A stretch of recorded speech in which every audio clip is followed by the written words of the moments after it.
کہ اگر آج بھی، جس دور میں حضرت زندہ تھے، انہوں نے لکھا کہ آج بھی اگر دہلی کا ایک چوک ہے چاندنی چوک، اس کو کہتے ہیں آج بھی چاندنی چوک کہتے ہیں، کہ دہلی کی چاندنی چوک کی اگر سڑکوں کو اکھاڑا جائے تو ایک نہیں لاکھوں مسلمانوں کے سر ملیں گے آپ کو، سر کی کھوپڑیاں۔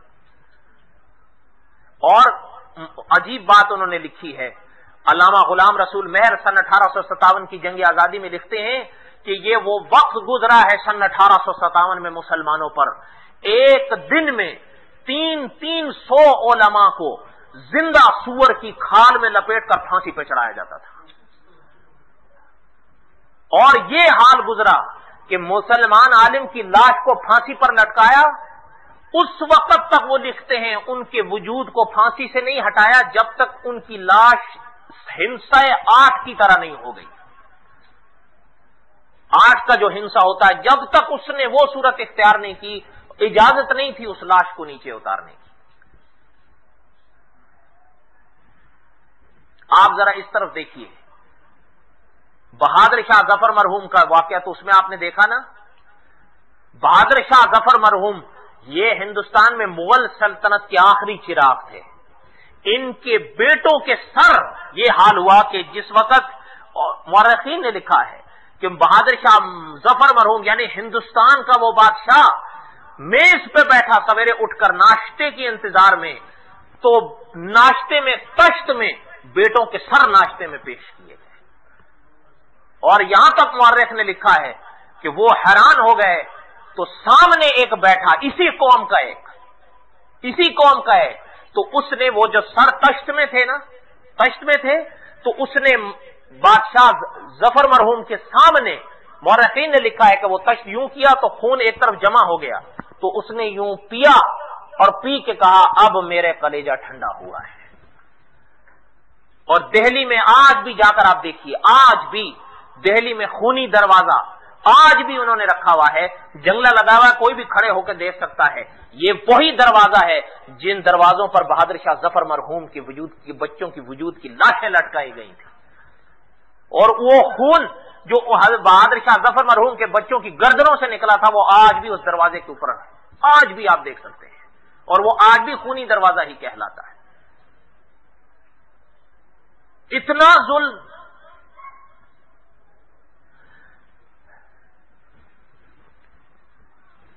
یہ تو ان کا ہوا نا کہ جو اس تحریک آزادی میں شامل ہوئے، اب اور تفصیل کا موقع نہیں ہے۔ ایک بات سناتا ہوں، تاریخ کے اس دور میں اگر آپ تاریخ کو پڑھیں تو تاریخ کے اس دور میں ایک عالم کا ذکر ملتا ہے، ان کا نام اس دور میں مورخین نے لکھا تھا علامہ فضل حق خیر آبادی، علامہ فضل حق خیر آبادی رحمت اللہ علیہ، ان کا اس دور میں ذکر ملتا ہے، انہوں نے فتویٰ دیا تھا کہ اب جہاد فرض ہے۔ کیا فتویٰ دیا؟ اور باقی علماء نے دستخط کیے کہ اب اس قوم کے ساتھ جہاد فرض ہے۔ جب یہ صورت ہوئی، ہمارے والوں نے تو ان کی تاریخ پڑھی ہی نہیں ہے، جب یہ صورت ہوئی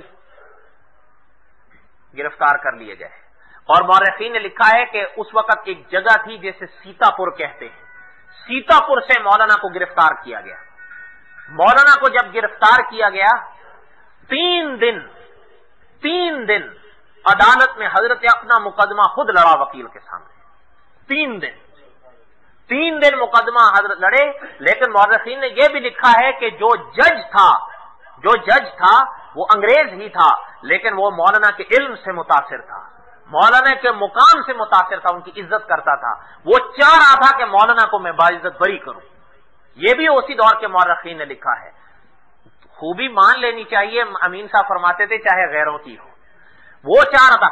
وکیل کو 3 دن میں حضرت نے اس کو بالکل دانت کھٹے کر کے رکھ دیے، لیکن اس کے بعد آگے سنیے کہ یہی مولانا اسیر ادروی اپنی دوسری کتاب میں لکھتے ہیں کہ جب 3 دن گزر گئے اور وہ وکیل لاجواب ہو گیا، تو اب تو جج تو پہلے ہی چاہتا تھا کہ مولانا کو باعزت بری کروں، تو مولانا نے روک دیا کہ بات سنیے، یہ بات تو ہو گئی آپ کے وکیل کے دلائل کی، اب سنیے کہ یہ جو فتویٰ انہوں نے میرے خلاف پیش کیا ہے کہ یہ فتوا میں نے لکھا ہے، اب میں تصدیق کرتا ہوں کہ ہاں میں نے لکھا ہے، اور باقی نے صرف میری تائید میں دستخط کیے ہیں۔ ایک عالم ہو کر فتوے سے مکر جانا یہ عالم کو زیب نہیں دیتا۔ بس پھر کیا ہونا تھا؟ کالا پانی، کالا پانی کی سزا ملی۔ آج بھی اگر کبھی آپ پاکستان جائیں تو جہاز میں جو اسکرین پر نقشہ نظر آتا ہے، تو جیسے ہی جہاز ہانگ کانگ سے اڑتا ہے تو پاکستان کی جانب چلتا ہے نا، تو اپنے ہانگ کانگ اور پاکستان کے درمیان میں تھائی لینڈ آتا ہے۔ تھائی لینڈ ان کے کیپٹل پر ہی نقش بنا ہوتا ہے، جہاں پر جہاز میں پہلے اترنا ہوتا ہے، بینکاک۔ اس کے ساتھ میں اگر آپ کو دیکھیے، ساتھ میں آپ کو ایک چھوٹا سا نقش نظر آئے گا جس کے اوپر لکھا ہوگا جزیرہ انڈیمان۔ جزیرہ، اسے انگلش میں انڈیمان لکھا ہوتا ہے۔ یہ جزیرہ انڈیمان ہے۔ یہ کیا تھا؟ اس میں صرف جیل تھی، اور جن کو دریائے کالا پانی کی سزا ملتی تھی ان کو اس جزیرہ انڈیمان میں لایا جاتا تھا۔ علامہ فضل حق خیر آبادی کو جزیرہ انڈیمان میں بھیجا گیا، اور کہاں وہ ہندوستان کا بے تاج بادشاہ کہ جن کے پسینے پر لوگ اپنے خون بہانے کے لیے تیار ہوں، اور جن کے قدموں کی دھول کو لوگ آنکھوں کا سرما بنائیں، ان کو جزیرہ انڈیمان میں جیل کے پر یہ صفائیوں کے کام سپرد کیے گئے۔ جو بارکیں ہوتی ہیں قیدیوں کی، ان کی صفائی مولانا کو دی، وہ ٹوکری ہاتھ میں ہوتی تھی، اس کی صفائی کیا کرتے تھے۔ عجیب بات مورخین نے لکھی ہے، بڑی بڑی باتیں ہوتی ہیں کبھی انسان پڑھے کہ ہمارے اپنوں نے کیا کیا کیا۔ اس دور کے ایک مورخ ہیں، انہوں نے جزیرہ انڈیمان کی باتیں لکھی ہیں۔ انہوں نے لکھا ہے کہ اس جیل میں ایک انگریز تھا جو اس جیل کا ناظم تھا۔ اس نے ایک کتاب لکھی انگریز نے، اور مزے کی بات ہے کہ مورخین نے لکھا ہے کہ اس نے جو کتاب لکھی وہ فارسی زبان میں لکھی۔ اس جیل کے اندر ایک مسلمان مولوی صاحب تھے، وہ بھی قیدی تھے، تو وہ فارسی جانتے تھے۔ تو انگریز جو ناظم تھے وہ ان کے پاس گئے اپنی کتاب لے کر کہ میں نے یہ فارسی میں لکھی ہے، تو فارسی ان کی مادری زبان تو نہیں تھی۔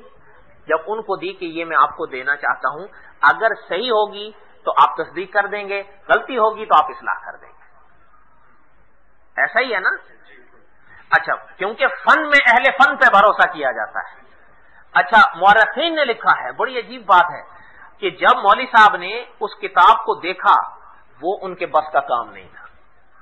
وہ جس موضوع پر لکھا تھا، آپ وہ موضوع ہی سن کے حیران ہو جائیں گے، فن حیت۔ جنہوں نے درس نظامی پڑھا ہوتا ہے وہ جانتے ہیں، یا جنہوں نے دوسرے علوم پڑھے ہوتے ہیں وہ جانتے ہیں کہ یہ کیا ہے۔ ہمارے لیے تو یہ چیز ہی ایک انوکھی ہے، سمجھ رہے ہیں بات؟ اچھا، جب وہ لکھی تو مورخین نے لکھا ہے کہ مولوی صاحب نے جب دیکھا تو مولانا نے اس چیز کا بہرحال اعتراف کر لیا کہ یہ میرے پاس کا کام نہیں ہے۔ میں کہا خیر مجھے دے دیجئے، دیے۔ وہ تو چلے گئے جو ناظم صاحب تھے۔ مولوی صاحب علامہ فضل حق خیر آبادی رحمۃ اللہ علیہ کے پاس آ گئے وہ کتاب لے کر کہ اس کتاب کی آپ اصلاح کر دیں، ذرا دیکھ دیں۔ حضرت نے جب وہ کتاب لی تو حضرت نے جہاں اصلاح کی ضرورت تھی اصلاح کی، جہاں حاشیے کی ضرورت تھی وہاں حاشیہ لکھا، جہاں مقدمے کی ضرورت تھی وہاں مقدمہ لکھا، اور کتاب کو یعنی بنا سنوار دیا اور مولوی صاحب کو دے دی۔ مورخین نے لکھا ہے کہ مولوی صاحب نے جا کر ناظم صاحب کو وہ کتاب دی، تو جب وہ دیکھے تو وہ ان کے معترف ہو گئے کہ بھئی آپ نے تو کمال کر دیا۔ تو انہوں نے کہا کہ بھئی یہ میرا کمال نہیں ہے۔ انہوں نے کہا پھر؟ انہوں نے کہا ہمارے ایک اور ساتھی ہیں علامہ فضل حق خیر آبادی، یہ ان کا کام ہے۔ تو ان انگریز نے کہا کہ میں ان کو دیکھنا چاہتا